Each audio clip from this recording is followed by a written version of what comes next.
How's it going, everyone? It's Drew Peoples from Peoples Collectibles, and I've got everyone's favorite latest magic set. Yeah, it's Ravnica Clue Edition. Everyone has absolutely loved this. It has tanked quite a bit. I'm still picking them up. I think these were 35 before tax, and literally as the recording of this video, I just had 4 more come in for I think the same discount, also 35 per box. But yeah, I mean, anything, if you can get these under 40 after tax, there's really no reason not to pick these up, at least in a limited quality. Obviously, if you don't have the money, why are you spending it on cardboard anyway? But the point being, you get a foil borderless Shockland, and then you have cards like Amzu. Now, some of these might have tanked. All right, the market's going to be volatile, obviously.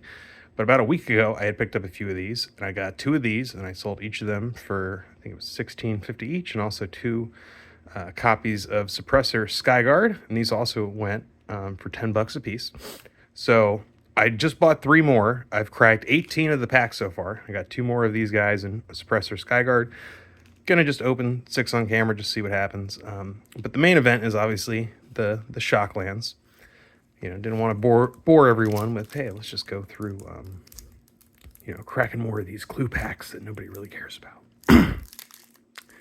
But what people do care about, at least I care about, is these Shocklands are really nice looking. And, Shocklands are cheaper right now than they've ever been. Like, just a regular copy of the cheapest kind that you can find, is averaging around $10, if not less. So starting off with the breeding pool, that's a nice one. I pulled one of these in my last little thing, and the breeding pool and the watery grave that I had pulled last time, those have both already sold as well.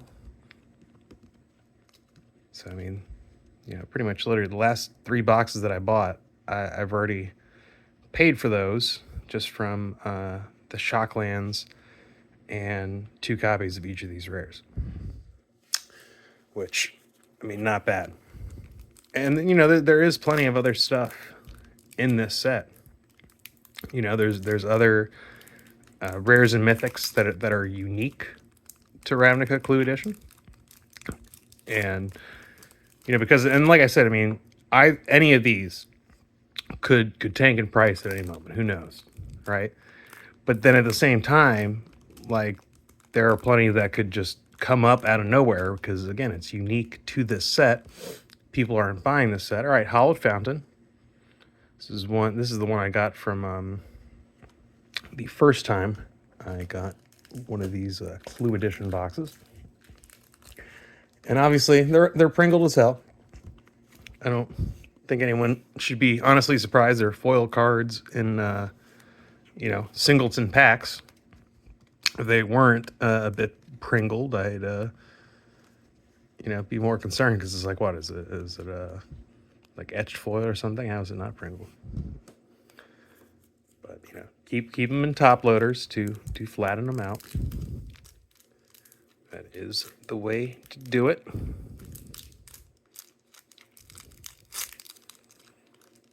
But yeah, I do like the art on these Shocklands. They are pretty cool.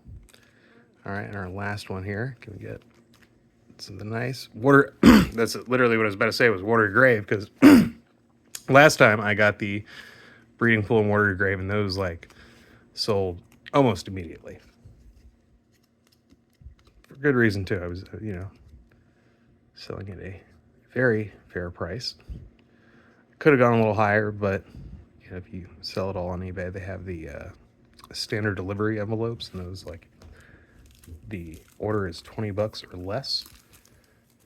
You have a cheaper shipping option for your customer. And the fact of the reality is, even though that delivery option is absolute dog shit, it's they're paying 60 some cents, whereas USPS Ground Advantage, the next cheapest option that provides tracking, is about $5 US minimum, right? So that's a big jump. And yeah, anything less than $20, if you're spending $5+ just for shipping, yeah, that's obviously going to deter some people, but you know, shipping is shipping. I can't make the price any cheaper, and got to sell some shit here and there. So yeah, you do get the tap lands in here. Now none of these are really that good. I do like the bounce.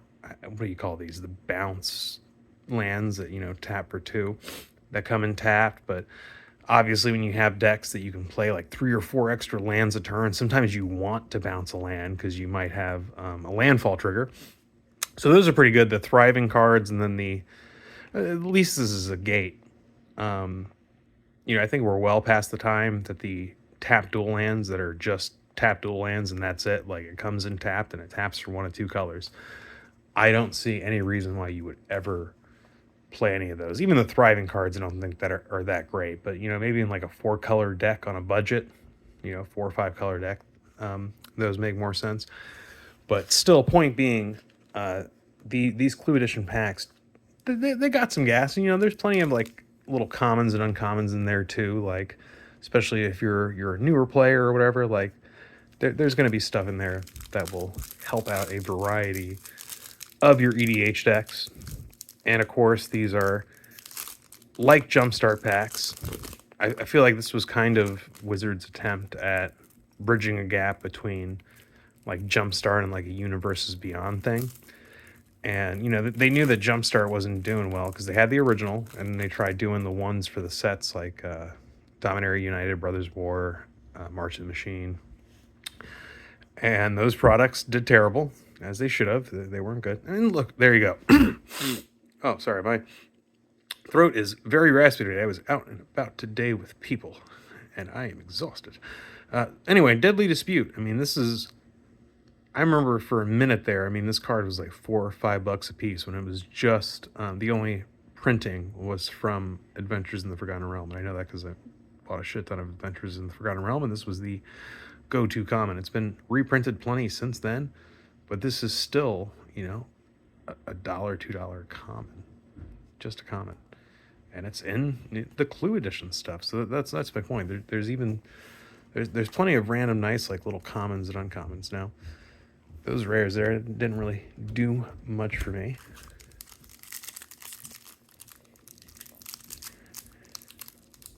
Point being, if you can find these for under 40, I strongly really do suggest it. It is a bargain.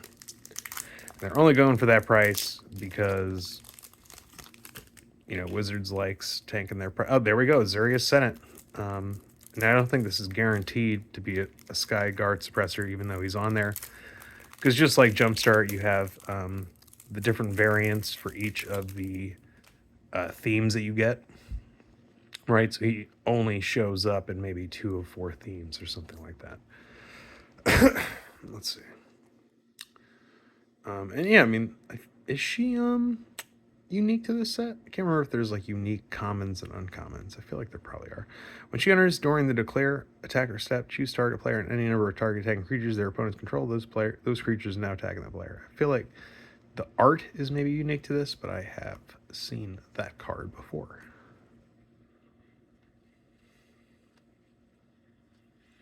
So nothing too crazy or exciting there with the commons, uncommons. And there we go. Yeah, another suppressor Skyguard. She was a bomb in a damn limited. What was that, Gate Crash? I want to say Gate Crash. It was definitely the second Ravnica block. I believe Gate Crash is the answer for the question there. So yeah, again, out of 3, 2 and 2. There you go. And those alone with the Shocklands basically pay, for the 3 boxes. Oh. Now this one for sure, I remember I had pulled one of these when I did those other packs and saw him and was like, oh yeah, big money. And then there wasn't one of Amzu, is that your name? Which you haven't seen this card. There's a reason this is like 15 plus a piece. 5 mana, 3/3, Flying Menace. All right, that's not too crazy. But other insects you control have Menace. All right, something. Whenever 1 or more cards leave your graveyard, you may create a 1/1 black and green insect creature token, then put a number 1/1 counters on it equal to the greatest mana value among those cards. do this only once each turn. So obviously, if you dredge at the beginning of your turn, then you get a 1/1, and a number of 1/1 counters equal to the card that you dredge. So that's already pretty nice.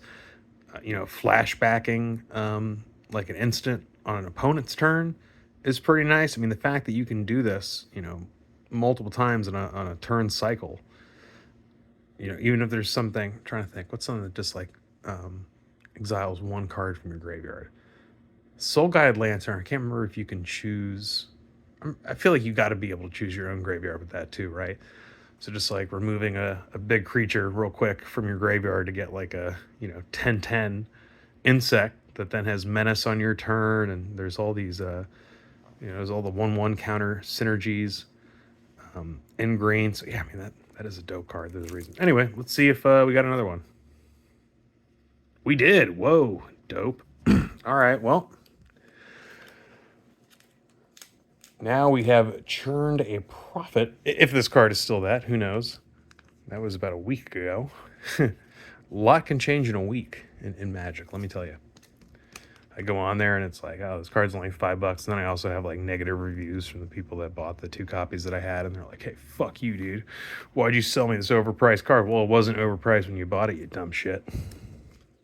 How about you learn how fucking money works? Sorry. I didn't have to be aggressive. There was no reason to be.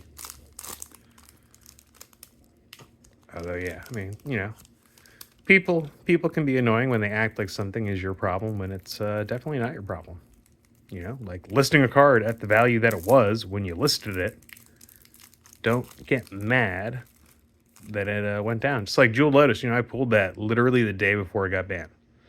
And I'm kind of happy that I did that instead of doing it like a week before it was banned. Because if I did that and it sold and someone's like, hey, motherfucker, you knew it was going to get banned, didn't you? Let me like get a what are you talking about? I knew it was going to get banned. Deadly Dispute again. And there might be, one of these in every Cult of Rakdos theme variant. All right, well, this was literally the exact same variant that we had pulled in the other one. And for these 6-packs, I did take 2 out of each box. Just for clarity's sake. All right, Azuria Ascendant. Can we get another Suppressor Skyguard? Now, again, with that, like, I don't know if we pulled one of these per 8 packs, or if, there were like 2 in one of them.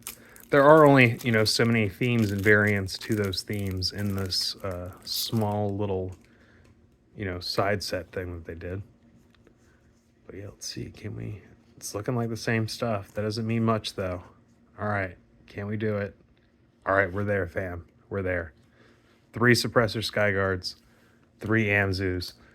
Watch me go on, and, they've all tanked in value because other people are doing the same shit I'm doing, or... whatever pushed them up in the first place is no longer relevant. That's how things work. All right? Shit's constantly changing. Try to take little opportunities where you can. And, at the end of the day, just enjoy the game and the art and whatever you're into. All right, well, thanks for joining me. It's Drew Peoples, Peoples Collectibles yet again, and I'll catch you on the next one. Goodbye.